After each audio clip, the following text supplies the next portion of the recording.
अस्सलाम वालेकुम। $1 opinion by Mubashar Bukhari के साथ मैं मुबशर बुखारी दोबारा। एक सवाल लोगों ने किया कि ये $1 ओपिनियन आपने नाम क्यों रखा है। देखिए, यहाँ पे बहुत सारे हमारे दोस्त ओपिनियन देते हैं। किसी की $1,000,000 ओपिनियन कहलाई जाती है अगर किसी को पसंद आ जाए, और अगर किसी को पसंद ना आए तो उसी ओपिनियन की कोई वैल्यू नहीं होती। तो मैंने सोचा कि मैं अपने आप को इस रेस से निकाल ही लूँ। बिल्कुल आमियाना सी बात करता हूँ ताकि अवामुन्नास तक पहुँच जाए, क्योंकि ये मैस कम्युनिकेशन है और बात को अवाम तक पहुँचाना है। तो इसलिए मेरी ओपिनियन बिल्कुल मैं समझता हूँ आमियाना सी होती है, और इसका पर्पस भी सिर्फ अवामुन्नास की कंजम्पशन है। एक बात तो ये क्लियर करनी थी।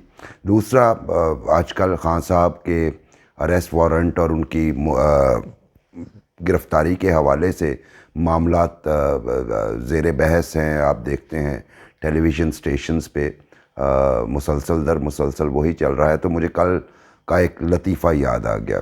कल हमारे बड़े अच्छे मुअज़्ज़ज़ दोस्त हैं CCPO लाहौर बिलाल सिद्दीक कमियाना साहब, उनको मैंने फ़ोन किया और उस वक्त तक सिर्फ इतना ही पूरे मीडिया में चल रहा था कि इस्लामाबाद से एक टीम अरेस्ट वारंट लेके आई है खान साहब का। तो मैंने उनसे पूछा कि बिलाल साहब ये बताइएगा कि ये जो अरेस्ट वारंट आए हैं, क्या इसका मकसद अरेस्ट करना है या ये सर्व करके चले जाएंगे। तो उन्होंने मुझे बड़े अच्छे अलकाबात से नवाजा भी और कहा कि आपका सवाल भी बड़ा अजीब है। जब अरेस्ट वारंट है तो इसका मतलब सिर्फ गिरफ़्तारी ही होता है। और साथ भी उन्होंने एक दो बातें मुझसे कहीं और कहा ये मैं थोड़ी सी पुरानी शनासाई की लिबर्टी ले रहा हूँ। तो मैंने कहा जी बेहतर, लेकिन उनके साथ साथ मैंने उन्हें याद दहानी कराई कि पाकिस्तान में कानून सिर्फ बेकस मजबूर लाचार लोगों के लिए होता है, ताकतवर के लिए तो नहीं होता। ये कानून ताकतवर के घर की लौंडी होती है। उसकी कुछ देर बाद जब वही हुआ कि वो नोटिस सर्व करके चली गई इस्लामाबाद की टीम, तो फिर उन्हें मैंने मैसेज किया और मैंने कहा जी देखिए आपका लॉ जो है वो कंप्रोमाइज्ड है और कंप्रोमाइज़ हो गया है। तो ये एक लतीफ़ा था। यहाँ पे कानून के रखवाले भी बेचारे कंफ्यूज्ड होते हैं कि अब कानून तो अपनी जगह पे मौजूद है, लेकिन उसका आगे क्या होगा। और यही पाकिस्तान की बारे में ये बात इस बात की तायीद करती है कि पाकिस्तानी मुआशरा एक लॉलेस मुआशरा हो चुका है। खान साहब की गिरफ़्तारी के हवाले से चूँकि वो कहते हैं मुझे जान का ख़तरा है, तो ये जान का ख़तरा तो आज उन्हें हुआ। मैं आपको 2007 में लिए जाता हूँ। मैं एक टीवी चैनल के लिए काम कर रहा था जो एक बहुत बड़ा शायद लार्जेस्ट ग्रुप कहलाता है, और एक दिन फ़ोन आया हमें ऊपर से हमारे टॉप बॉस का कि कुछ लोग आएंगे PTI के और वो आपको साथ ले जाएंगे, तो जैसा वो कहें आप वैसा कीजिएगा। ये वो ज़माना है जब इफ्तिखार मोहम्मद चौधरी साहब की बहाली के लिए, जिसको हम, हालांकि वो इफ्तिखार मोहम्मद चौधरी साहब की बहाली की तहरीक थी लेकिन हम उसे अदलिया बहाली तहरीक के नाम से याद करते हैं। ये भी एक अजीबो गरीब अलमिया है पाकिस्तानी कौम के साथ। तो उस दौरान खान साहब जो हैं उनके गिरफ़्तारी के हवाले से वारंट निकले हुए थे। खान साहब छुप आ रहे थे। तो हमें, मुझे और मेरे दो कोलीग जो कि एक इंग्लिश अखबार द न्यूज़ से बाबर डोगर साहब थे, जंग से जावेद फ़ारूकी साहब थे, और जियो TV से मैं था। और ये वो ज़माना है जब जियो TV आउटराइटली सपोर्ट कर रहा था खान साहब को। तो एक वैन आई, वैन में जो ही हम बैठे तो हमें PTI के जो भी साहब थे उन्होंने कहा कि अपने मोबाइल से बैटरीज़ निकाल दीजिए। हमने बैटरीज़ निकाल दी। उसके बाद वो हमें 1.5-2 घंटे तक लेके घूमते रहे, कभी इधर कभी उधर, और एंड पे हमें वो फाकी कॉलोनी के एक छोटे से क्वार्टर में ले गए जहाँ हम 20-25 मिनट बैठे और खान साहब बगली दरवाज़े से नमूदार हुए और उन्होंने हमसे बातचीत शुरू की। तो मैंने उनसे पूछा कि हाँ साहब आप गिरफ़्तारी क्यों नहीं दे देते, आपका पेडेस्टल जो है वो थोड़ा सा ऊंचा हो जाएगा, सियासी पेडेस्टल।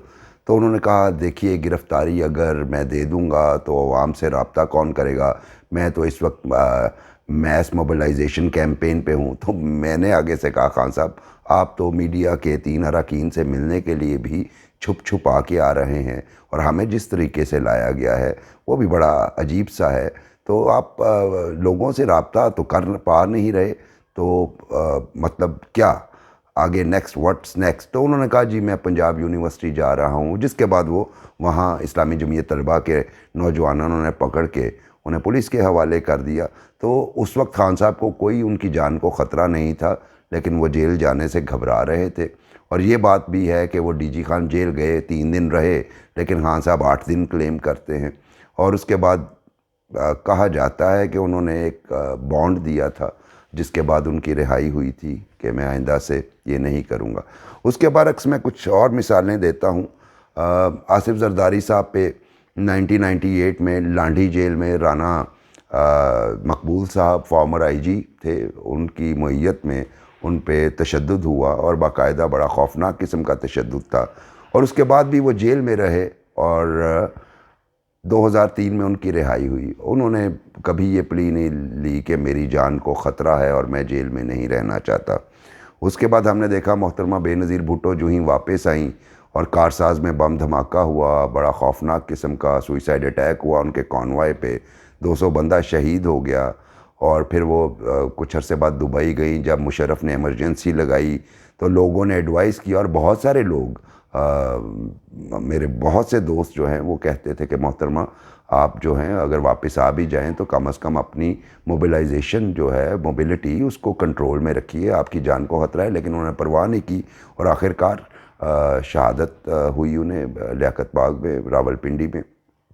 اسی طرح ہی جب میاں نواز شریف اور مریم نواز واپس آئے تو ان کی جان کو بھی خطرہ ان کے لوگ کہتے تھے، اور وہ جیل گئے. اور مریم نواز اب جو انکشافات کر رہی ہیں وہ بھی اپنی جگہ پہ. تو میں کہنے کا مطلب یہ ہے کہ سیاسی لیڈرز کو پاکستان میں ہمیشہ کسی نہ کسی سے خطرات رہتے ہیں، لیکن اس کا قطعاً یہ مطلب نہیں کہ آپ لاء کو اوائڈ کریں. اور خان صاحب کا طرز عمل اور ریاست پاکستان کی بے بسی اس تاثر کو بڑا مضبوط کر رہی ہے کہ یہاں پہ کچھ عناصر یا کچھ سیاسی لیڈر ابو دا لاء ہیں. تو خان صاحب کو خود، چونکہ ان کی تحریک کا نام تحریک انصاف ہے، اس تاثر کو ظاہر کرنا چاہیے. دوسرا میں سمجھتا ہوں انہیں اس کال پہ یقین ہونا چاہیے کہ موت زندگی کی سب سے بڑی محافظ ہوتی ہے. انسان کا وقت معین ہوتا ہے، وہ جب آنا ہوتا ہے تبھی آتا ہے. ایک اور دوسری بات یہ کہ جب وہ جیل میں جائیں گے تو ان کی پروٹیکشن جو ہے وہ ریاست پاکستان کی ذمہ داری ہوگی. ابھی آج ایک اور جو پی ٹی آئی کے لیڈرز کی طرف سے ایک ایشو کیا گیا ہے اسٹیٹمنٹ کہ عمران خان صاحب بدھ سے انتخابی مہم شروع کریں گے. یعنی انتخابی مہم میں وہی خطرات انہیں درپیش ہو سکتے ہیں. تو اگر خطرہ ہے ان کی جان کو تو انتخابی مہم کیسے شروع کریں گے؟ کیونکہ کورٹس کو وہ یہی بتاتے رہے ہیں پہلے کہ میں وونڈڈ ہوں اس لیے میں پیش نہیں ہو سکتا. اب وہ فرماتے ہیں کہ میری جان کو خطرہ ہے، لیکن ایٹ دا سیم ٹائم ہم نے کل دیکھا کہ جو ہی پولیس واپس گئی، خان صاحب اپنے زمان پارک والے گھر کے صحن میں نمودار ہوئے، جہاں پہ اچھا خاصے تعداد میں لوگ بیٹھے ہوئے تھے. اور ان میں کون کیا تھا وہ پورے لوگوں کے بارے میں کبھی پتہ نہیں ہوتا، اور سنیک ان کیا جا سکتا ہے.